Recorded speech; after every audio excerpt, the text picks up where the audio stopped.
Now to the story on the front page of the Nine newspapers today. It's caused a bit of a stir.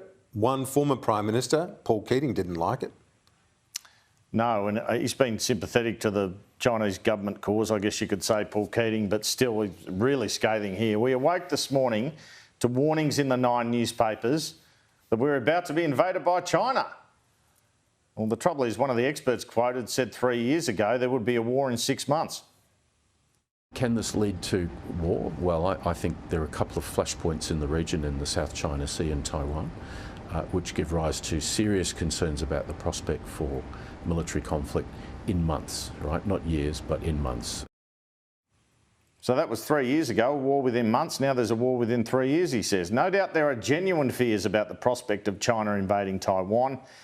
And you hear about the intelligence warning of a possible attack in the next 3 to 5 years. But this former ASPI official, Peter Jennings, seems to really want to talk up a war with Australia, it seems to me. Now, this is what the former Prime Minister Paul Keating thinks about the front page of the Herald today. He says, today's SMH and Age front page stories on Australia's supposed war risk with China represents the most egregious and provocative news presentation of any newspaper I've witnessed in over 50 years of active public life.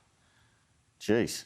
Anyway, he goes on, it is way worse than the illustrated sampans shown to be coming from China in the build-up to the war in Vietnam in the 1960s.